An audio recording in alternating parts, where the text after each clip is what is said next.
Viemos a Londres entrevistar a mais famosa crítica de vinhos mundial, Jancis Robinson. Mais palavras para quê? Venha conhecê-la.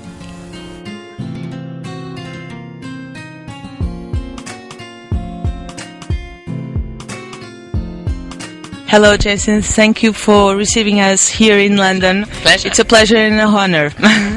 In 1999, you wrote a book called Jancis Robinson Tastes the Best Portuguese Table Wines.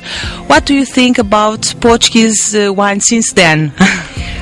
Portuguese wine quality has gone up quite a lot since then, and it's much more sophisticated now.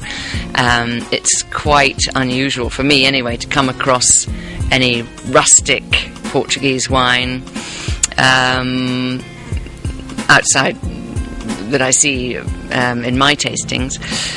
But of course the trouble is wine quality has increased everywhere else as well, so it's not really the case that relative to everywhere else, Portugal has leapfrogged other countries. It's still, I'd say, more or less in the same place relative to everyone else. Maybe it's advanced a few places, but poor Portuguese wine producers.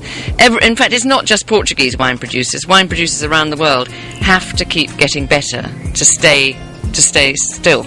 If you see what I mean, yeah. But what do you think about the future of Portuguese wines? Do you think they have to be more aggressive in marketing? Do you think the producers have to do more? What do you think it's more? I think the fundamental problem for the image of Portuguese wine among foreigners, among non-Portuguese, apart obviously from little pockets of fanatics around the world and knowledge of people who are wine drinkers who are knowledgeable about Portuguese wines, is that people tend to think Portuguese wine is either very cheap and not very interesting, or has to be cheap.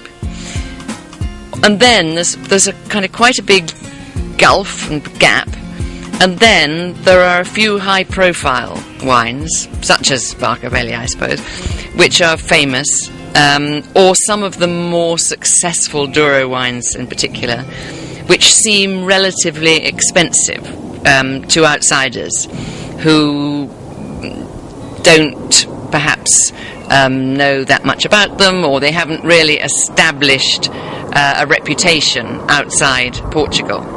And again, that's not actually a problem which is exclusive to Portugal, because it seems to me around the world, I think perhaps of countries like Hungary or Greece or somewhere like that, or to a certain extent Spain, where for a long time internationally they were not seen as very exciting wine producers, and then towards the end of the last century quality increased enormously, or in the case of Hungary perhaps more recently, and suddenly the locals, the Portuguese, the Greeks, the Hungarians, suddenly realised that their country was making some exciting wine, and so the most patriotic and richest of the locals were prepared to pay a very high price for the best wines from their country.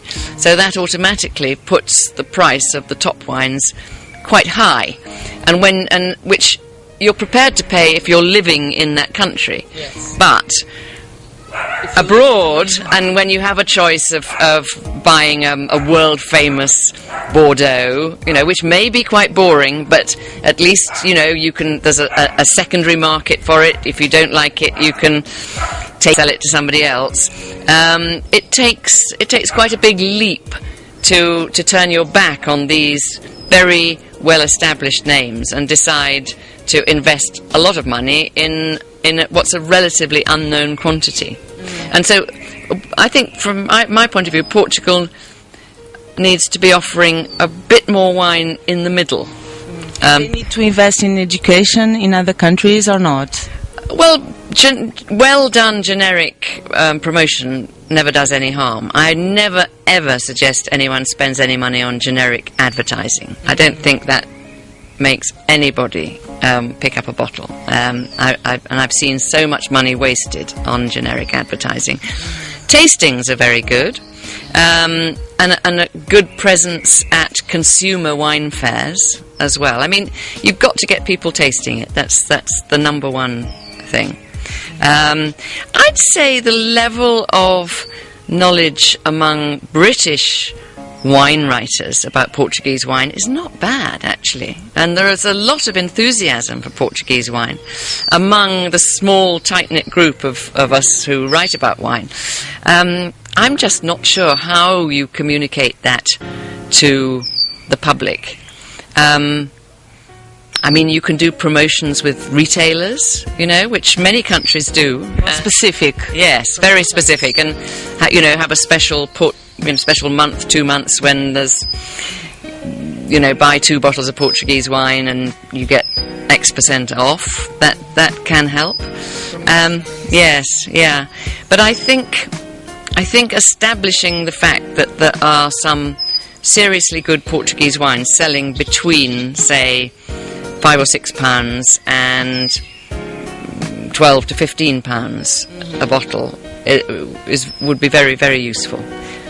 You can get some supermarket own label Douro, just straightforward Douro without a brand name, for about £8, and that's the sort of wine I think that's going to make friends. The middle price. Yes, but it's got to be good. Yes. Of course. Yeah. I know that you went recently to Madeira. Yes. It's a small world, we all know. But what do you think about the Madeira wines, and what the future, because they are rare? Yes, but there again, quality is going up so substantially, and I felt a sort of new. I'd only been to Madeira once before, which was, I think, could have been 2002. I can't remember. It was a few years ago. Anyway, there seemed to be much more energy in Madeira, more youth and ambition, and looking ahead as well as looking behind at the great old treasures, and a few really talented winemakers in important places coming up with wines that were not slick marketing constructs, but were really founded on top quality. Which are the Portuguese grape you think have more potential? Well, you've got so many.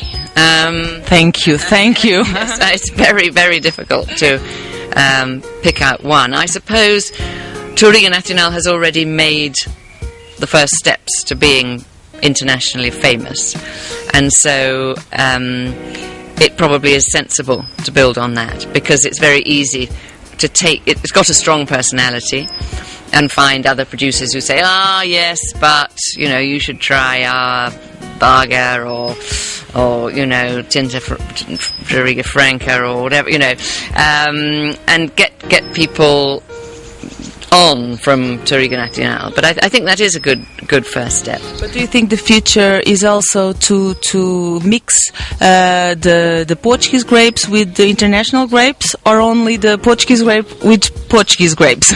I don't think there's any need anymore to introduce people to a foreign, a strain, an unfamiliar grape by blending it with a familiar grape. I think the consumers moved on from that. There was a time, certainly in the 90s, when if a white didn't have Chardonnay on the label and a red didn't have Cabernet or Merlot, you couldn't sell it. But certainly in this market, people are very adventurous. They almost want new stimulation all the time, and even looking in the big supermarkets, which unfortunately are responsible for selling 3/4 of the wine retailed in this country, you'll see a very, very wide variety of grape varieties, and I don't think it's necessary to blend unless it's for quality reasons. So you bet in the Portuguese grapes? Very much so, definitely. And I think more and more unusual grape varieties are being recognised as a positive asset by even some quite timid wine drinkers. Okay. In this country, anyway. Yes. Portuguese producers and winemakers around the world follow your work. Forget you are one of the most influent critics in the world, and that France is the great wine producer. Which are your preferences? Red or white wines? Fortified wines? Young or old wines? New or old wines? Honestly, I know it sounds pathetic, but I really don't have general preferences. I can see that my husband usually prefers red wine, but I don't even usually prefer red or white. I just think it's magical that we've got this fruit whose fermented juice produces such a wide variety of colours, styles, sweetness levels, whatever. And I really do. I love white wine. I love red wine. There are times when a fortified wine is great, and there are some wonderful fortified wines. And depends on the occasion. Yes, and it depends on the wine. Yes, but it's more important to have a really interesting example rather than to go for just one particular style. I'm sorry, that's a boring question, but it's the truth. I understand. Now the new tendencies. What do you think about biological wines around the world, not only in Portugal? What we call organic wines, yeah. For the good of the planet, I'm very pleased if we use less and less agrochemicals. I know that that's a very good thing and that all farmers ought to be aiming to be more and more sustainable. I don't think that blind I can tell whether a wine has been made biologically or not. I do think very often I can tell whether a wine has been made biodynamically or not, with these very extreme ways of growing vines where, you literally bury dried nettles in cow horns when the moon is rising. Things that sound completely crazy. We also have that in Portugal. Yes, yeah. Well, and of course quite a lot of producers are rather ashamed of doing it because it sounds crazy. And it may not be the actual process that makes the wine taste so good. It may just be that the rules of biodynamics are so strict that the farmers have attention to each vine that the result is inevitably going to be a very, very good wine. Whether they'd buried nettles or camomiles and whether they buried it in that corner or that corner, it may just be that it's an extra level of care. But you have to admit, and there may be no rational explanation, but you have to admit that biodynamically cultivated vines look different. They look healthier. They grow in a different way, and the wines seem to me to have more life and a bit more energy, and sometimes taste sort of a little bit wild when they're young. But they're alive, and they are then to be good wines. Very interesting. Yeah. Yeah. And what sometimes a bit extreme, but then it would be very boring if all wine were middle of the road. What do you think about the climatic changes? I'm not sure that Portugal is an obvious beneficiary of global warming. Germany and Canada are, and England, and Tasmania, perhaps. But other than that, I would think that regions like Alentejo are probably quite worried about climate change, I would think. And presumably... What regions it's worst? Yes. I mean, do Portuguese wine regions have enough water, all of them? No, all of them. And Doura's had some real suffering. Yes, Douro, Alentejo, Algarve, some regions can suffer with that. Yeah. And around the world, I think it's the same, the hot countries. But mind you, because you have quite a lot of indigenous grape varieties that are very good at coping with quite dry summers. Yes, depend on the grape too. Yes. That may help to spread Portuguese grape varieties around the world. I mean, I wouldn't be surprised if more and more growers in, say, Australia, California, are growing more and more, perhaps, port grapes, knowing that those grapes can survive in a way that some of the grapes that they used to grow will not. So you know, I don't think Portugal should be selfish about its grape varieties. I think it's very, very good for the reputation of Portuguese wine. The more growers around the world experiment with Portuguese varieties. Yes, who knows the results? We have to try. What is for you the perfect wine? What is the characteristics of the perfect wine? I think balance is the most important. Balance and subtlety. And I have been asked often enough, you know, what's the best wine you've ever had? So I've developed an answer. It's better than saying I have an answer. I've developed an answer, which illustrates really how varied wine can be, and it varies from bottle to bottle.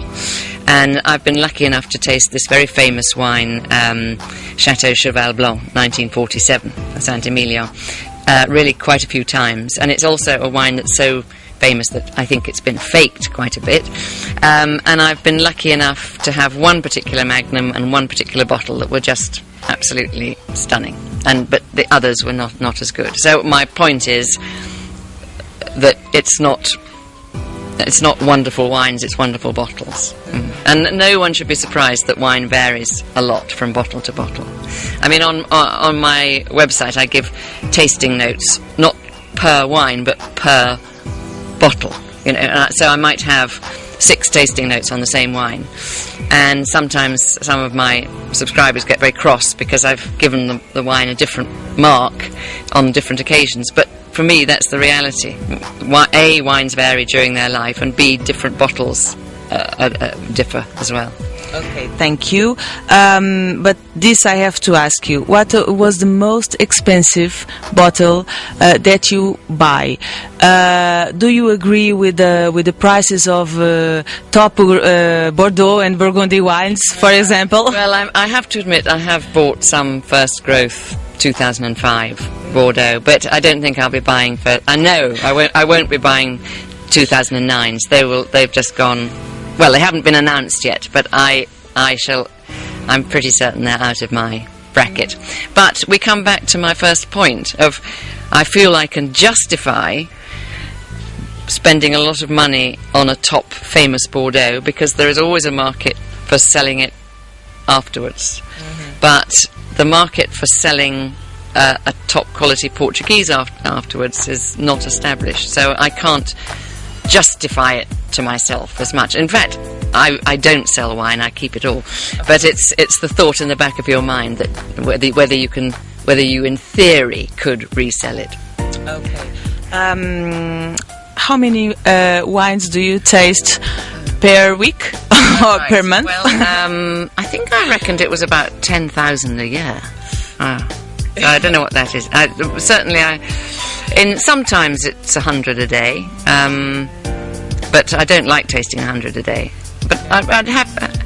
But then, if someone asked me to a tasting that was a long way away and there were only 12 wines, they'd have to be 12 very good wines for me to feel it was worth making the journey.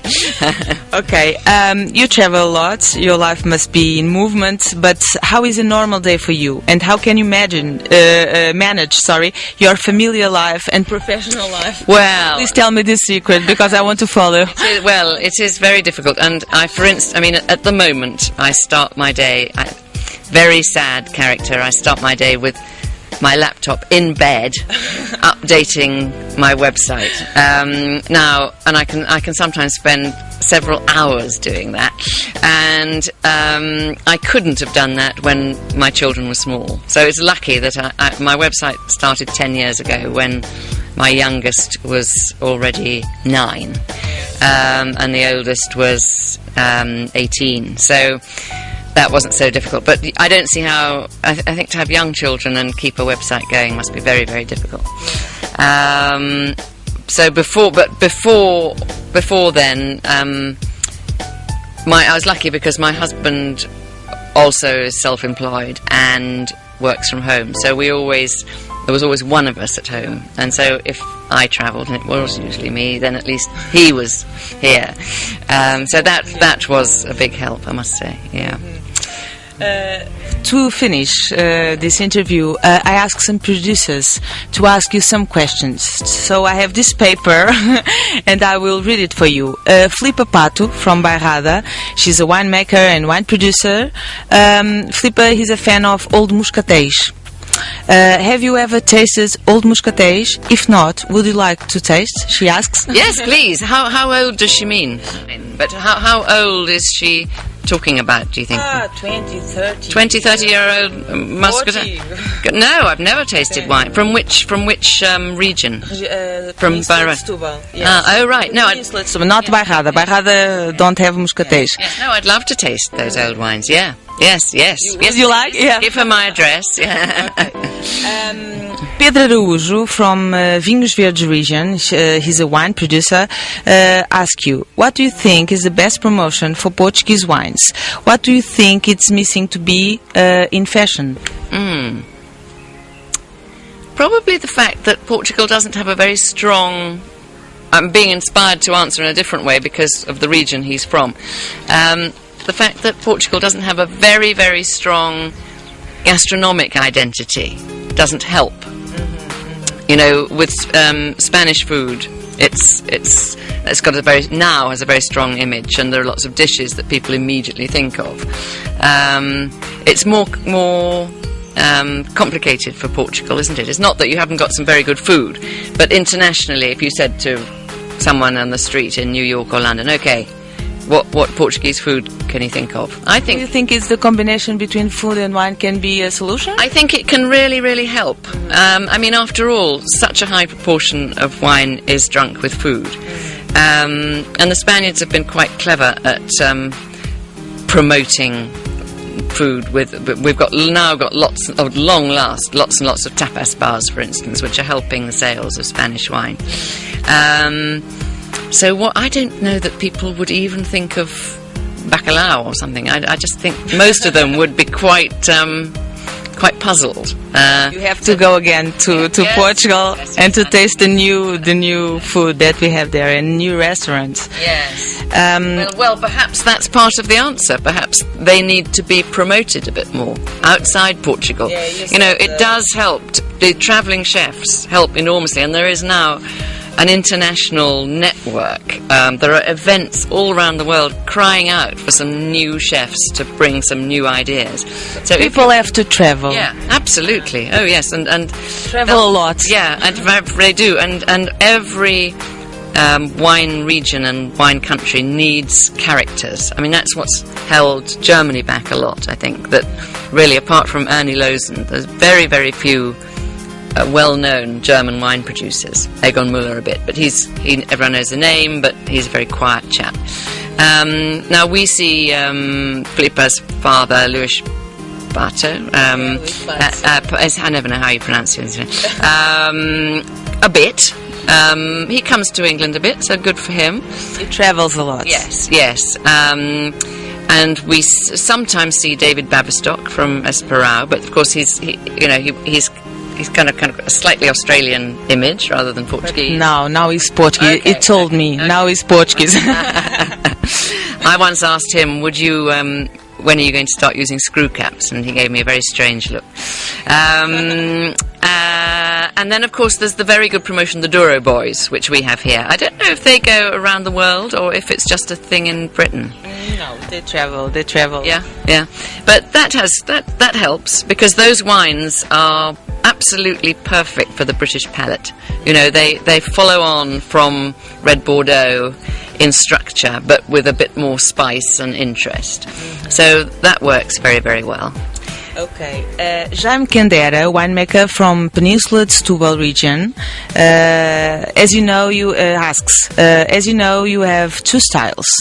The new world with soft and alcoholic wines, and the old world with more structure and terroir. In the long term, what do you think it's better? It's the better style for Portuguese producers? Well, I think Portuguese producers have such great, interesting regions. I mean, there isn't really a great big industrial...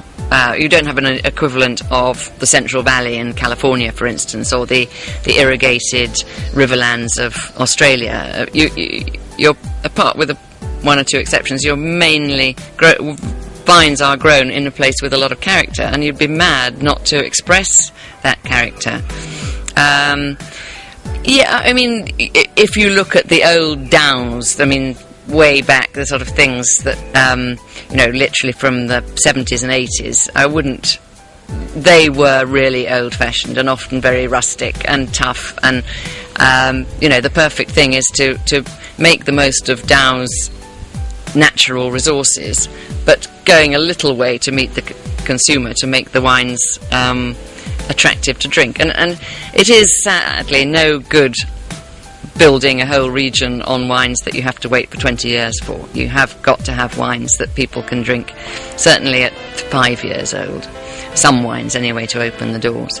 But it would be mad, I think, if everyone in Portugal said, oh, we'd better make copies of Australian fruit-forward Shiraz. I mean, they're not doing so well, are they? So, Mário Sérgio, wine producers from Bairrada region, asks you, what do you think about Bairrada region and about Baga grape? Ah, right. Well, I've been following that over the years, and there again, you see, it's a grape with very, very strong personality, but that has over the years been gradually tamed a little bit to make it a little bit easier for non-Portuguese palates, and I think that's great. I think it's at a very good state now. Yeah, it's just. But I think you've got to keep it reasonably pure. I don't think Baga Cabernet Sauvignon is the way to go. Yeah. That's the terroir that we are talking about. Rui Reguinga, wine producer and winemaker from Alentejo and Ribatejo region, asks you: do you think that that consumer will pay more, a bigger price for the drink? To drink the organic wines? I don't think... I mean, there are so many wines now made effectively organically that don't advertise the fact on the label. And, in fact, people drink and don't know. Yes. And in my experience, pretty much the only wines that make a big thing of being organic are those that are quite cheap and are probably the worst sort of organic wines, and so the only basis they have to sell themselves is the fact they're organic. So I'd be a little bit suspicious of a wine that was too that marketed itself too much on being organic. Mm-hmm. And I do firmly believe that soon most wines will be sustainable, if not organic, so it's not going to be much of a unique selling point for long. Last question. Bernardo Cabral, winemaker from Alentejo region, asks you: do you think that alcoholic wines can be balanced? Yes, I do. I mean, you know, we only have to look at There's a problem with alcohol, as you know. Yes, but and I think in theory I like drinking wine. I love the taste of wine, so the more mouthfuls of wine that I can have, the happier I am. Therefore, a lower alcohol wine is likely to be more convenient for me. But there is one very important wine that we haven't mentioned yet, which of course is port. And, you know, the quality of port, we've been talking about the quality of table wine perhaps, but the quality of port has just gone soaring through the roof. So it's terribly well made from the right stables nowadays. And of course, the best port is beautifully balanced and is some of the most alcoholic wine that there is. Mm-hmm. There are also some pretty alcoholic table wines from Portugal. They can be balanced, certainly, definitely, and I know all sorts of table wines that are 15% natural alcohol, no added alcohol, and are beautifully balanced. It's just that we've just got to be careful when we drink them. Yes. Okay. Jancis, thank you once more for receiving us. And I hope you can have some time to visit Portugal again. with more time again to see the difference that we have now and the good wines. Yes, no, I know that you have some fantastic wines, and I'd just like to slow down my calendar and extend it to, if I can get something like 36 months in a year, that would be great. Thank you very much once more. Thanks.